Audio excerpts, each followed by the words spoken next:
a combination of critical natural resources, a young population,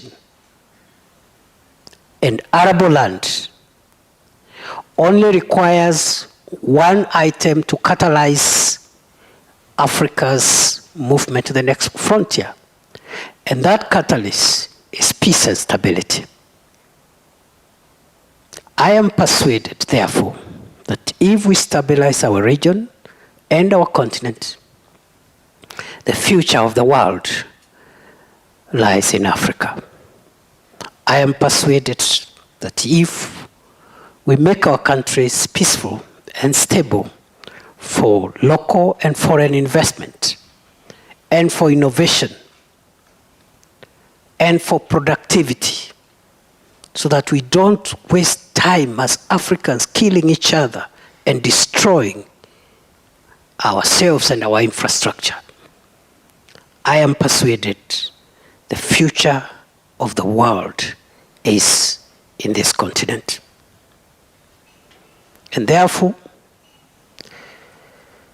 I am looking forward to a commitment from each and every member state in this generation to turn around the fortunes of our region and the fortunes of Africa. And I dare say, with a stable continent where there is peace, stability, democracy, Africa will play a decisive role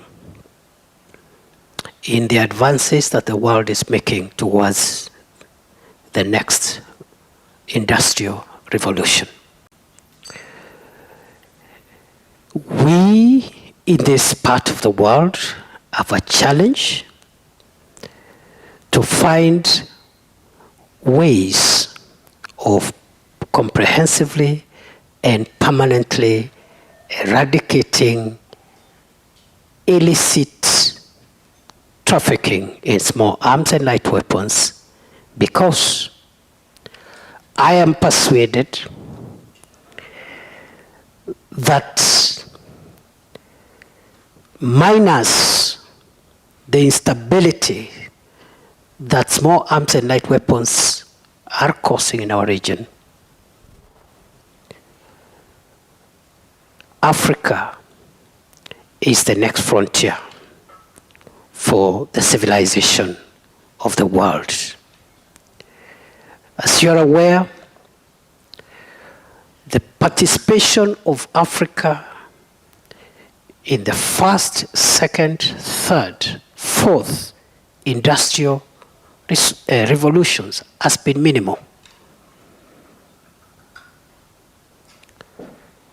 And one of the reasons, among others, why our participation and contribution in impacting the world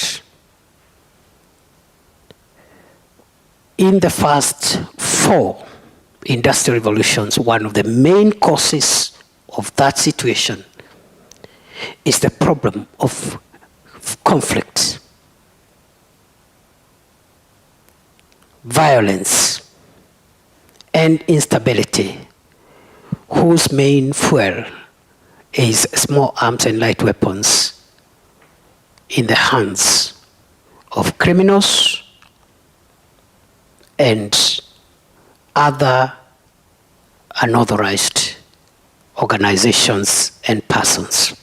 It is my desire that our region and our continent will eradicate the trafficking in illicit small arms and light weapons, promote responsible arms transfer, and support sustainable peace building for the region and for Africa. For us to be able to realize our vision as a region and as a continent, it is therefore imperative, in line with the resolutions of the Council of Ministers and the desire of this organization, that we make a case for the positioning of our organization as a specialized agency of the African Union on matters of control and management of small arms and light weapons. And therefore, going forward, I see as a priority for me as the chair of the organization at the moment, working together with the Secretariat, the priority of number one, full implementation of all the decisions and resolutions of the Council of Ministers. Number two, engagement with the member states so that we can support this organization politically, but also financially, to make sure that it realizes its objectives. And number three, making a case for the recognition of RECSA as a specialized agency of the African Union on matters control of small arms and light weapons. The matter of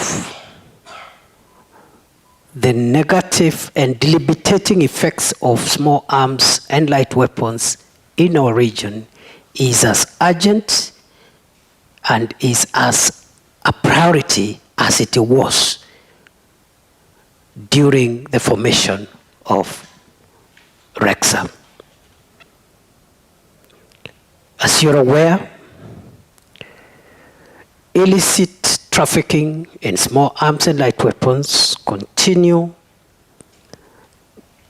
to fuel conflict in many of our countries. It continues to undermine governance in many of our countries. It continues to impede socio-economic development in many of our countries. As we move forward to the next century,